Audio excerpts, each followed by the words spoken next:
Today we have our Young Black Entrepreneur segment, and we're here with Obadiah Njoku. How are you doing today?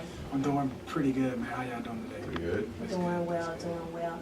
And talking about entrepreneurs, I want to just really take a moment and really just understand what entrepreneurship really is. Entrepreneurship is the process of launching and running a new business.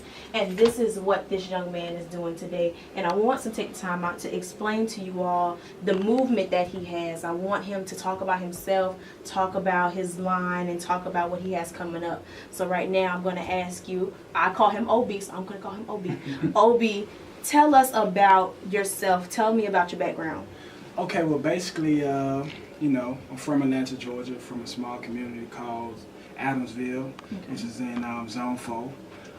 So I was born and raised in Atlanta, Georgia. After I graduated from high school, I had a full ride scholarship to South Carolina State. Okay. So that's what brought me to Orangeburg. I got my degree in business economics. So I always wanted to be an entrepreneur, since middle school and high school. Once I graduated in 2014 with my bachelor's, I came back to state with another full ride with the master's in transportation. So that's pretty much, a small background of me. I've always been like an entrepreneur or a hustler, whatever you want to call it, since like middle school. Middle school, I was cutting grass, bought my own lawnmower, just went down the street, started cutting grass. In high school, I used to sell chip juices and candy. I used to be walking across the highways and, going to everybody's classroom. And everybody just used to buy chips, juices, and candy from me. So it's always been in my blood. Okay. So now you're at a point where you're launching a new business, and some people can consider that taking a risk, and you shouldn't do that because there are so many people doing this in this age. And how do you take on that? Just hearing those negative thoughts, how do you transpire and move on from that? With me personally, like I had a lot of family members to tell me, wait till you get established financially, making six figures, et cetera, to launch your business. But for me, I feel like the best time to really launch a business is when you're in college, because it's like the only time that really the only opportunity that you'll have where you'll be around so many people from so many backgrounds at the same time. And I had to kind of think about it, like if I was to wait 5-6 years from now, I'll probably be like 28, 29. I won't have that same network of people, in my presence, because everybody, I'm not in school no more. So I figured like the best way to do it now is to take the risk now and to basically launch it while I'm still in school, while I'm still around, different people that go to school and, and it's pretty much in that college, venue. Right. And tell me a little more, let's go in depth more with the actual line. Tell me about the actual line. Okay. Well, Kales is actually, I started as a sandal company. Okay. So I started it, I actually launched my business in August 25th. So initially it just was a sandal company, but right now, I'm going beyond and above that. I'm thinking about, possibly like pretty much being like where Nike and Adidas at right now. Bit of an overlook on what exactly your brand is. Okay. Basically, right now, Kales is a sandal company. Pretty much we specialize in just pretty much making sandals. Initially, I was going to run it as just a company for females, just to, have a variety of sandals. But since a lot of guys been hitting me up like, okay, cool, Obi, when you gonna drop some sandals for the guys or some flip-flops for the guys? Right. Now I'm in the process of kind of transitioning and making it more unisex. So March 15th, actually, I'm gonna launch some Kales flip-flops for the guys, so they can really have something to wear too, because right now I have a lot of guys that really want to rock my products and, showcase my products in their neighborhoods or at their schools as well.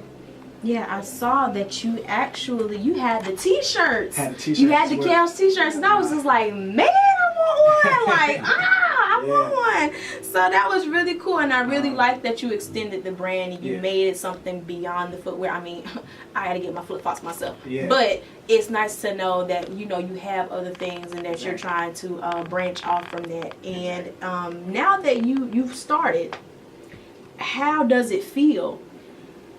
I mean, honestly, it feels good, but being that I'm still in my beginning process, it's like I know that I still got a long way to go, you know, especially when you first start a business, you know what I'm saying? You still got to market and brand yourself, you know what I'm saying? Because right now, Kales is primarily known in Orangeburg with South Carolina State and Claflin, you know? But, you know, once I graduated in May, you know, I'm going back home to Atlanta, so I got to figure out how to dominate and conquer that Atlanta market, you know what I'm saying? So even though, you know, I'm having, you know, pretty good success in Orangeburg, I still got to tap into the Atlanta market and pretty much, you know what I'm saying, pretty much just to conquer it, pretty much. Okay, so now we seem like we got a shift in the atmosphere for exactly. Kales. So you started off almost as footwear, and now that was your vision for them. What's your vision for long term? What's Kales' long term vision for the brand? The long term vision for Kales is really, I'm seeing myself being somewhere like on Nike, Puma, and Adidas level. Okay. Like I said, initially I was just going to go like the sandal route, but a lot of people hit me up and say, Obi, I think you should do this. Obi, I think you should invest in this. So right now, I think I'm really just going to be where Nike, Adidas, Pumas, and any other athletic, you know what I'm saying, brands at right now, because that's really what everybody do. When you think about it, every female wears some type of sandals. Yep. Every guy wears some type of flip-flops. I got a lot of guys who's, you know what I'm saying, who's athletes, especially with Morehouse football team. They support me big too. You know, they want me to drop, you know what I'm saying, some new gear, new athletic apparel.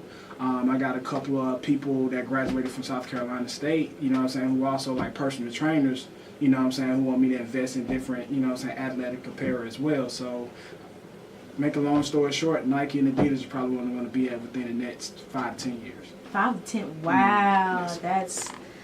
That's some big orders to cash, but I think you can do it. I really feel like you can do it. And I like that you started off, you graduated from an HBCU, and a lot of your consumers are HBCU undergrad and graduate students.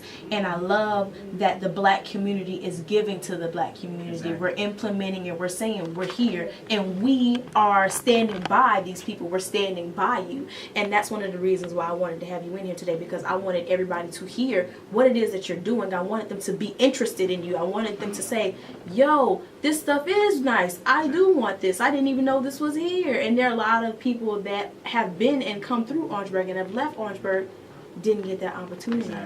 And the fact that you have not only Claflin, not only State, you've gone on a statewide hunt. Like, people are, they're asking, like, where is this guy? How do we get in touch with him? How do we do this? How do we do that? Can you, I hate to ask, but could you see yourself, your brand, someday sponsoring a HBCU? Maybe like in the athletics, maybe just like selling it in a bookstore. Could you see that? Yeah. Well, actually, to be completely honest, I'm not sure if y'all know the manager of the bookstore at South Carolina State, but Miss Monique, we in the process of trying to get Kales, come like after spring break, trying to get Kales products in the bookstore. Okay. So y'all may see that come next month, actually.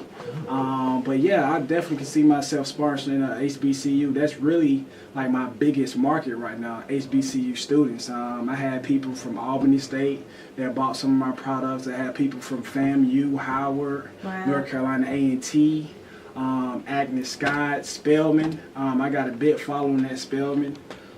So yes, that's really what I'm trying to do, really trying to tap into the HBCU market. I actually linked up with the founder of HBCU Prime Nation as well. Oh, he's awesome. Yeah, he's so Travis. Awesome. I talked to him like last year in November. Right. He spoke at Claflin. Right. We actually were talking about some things that we can possibly link up and do together as well. You know? Okay. That man, Travis is, that is a good guy. Yeah, like, he really is a good guy. And like, I'm listening to you. I'm listening to your vision. I'm listening to the way you started. And it reminds me so much of this story I heard. It's a guy named Thomas Jennings.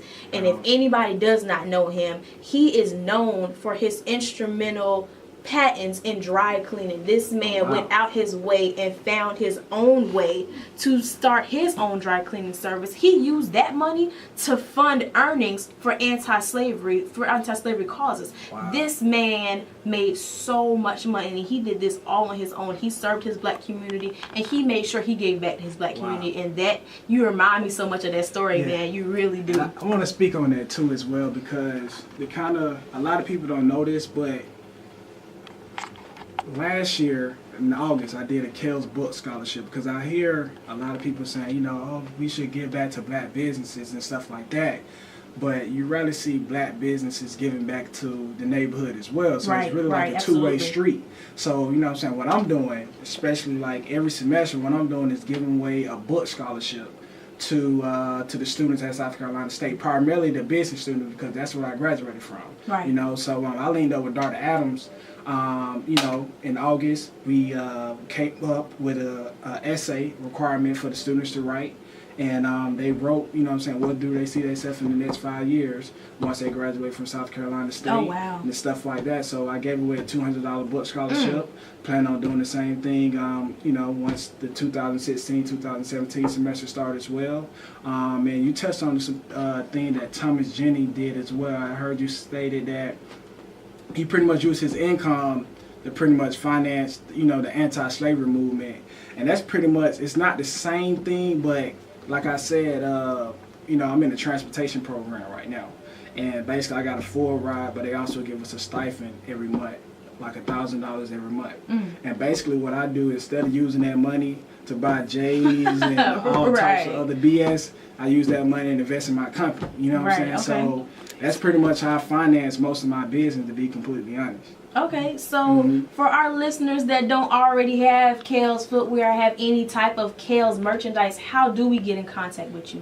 You guys can get in contact with me on my Instagram, YoungOB1906. I also got a Kells Footwear Instagram too, Kells Footwear. You can go to my website, www.kellsfootwear.com, and that's pretty much it.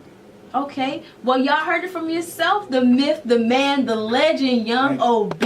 Thank you for coming into our studio. Thank you for sitting down with me. Thank you for allowing the community to hear about you. And we also want to let everybody know that we're going to be streaming live, www.wocs93.7.com. We also have our Facebook, New Perspectives Media -93.7 FM. Make sure that you are on there. Make sure that you're looking. Make sure that you're listening. Any way you can, make sure that we do that. Obi, thank you for coming in. Thank y'all for having me. Appreciate it.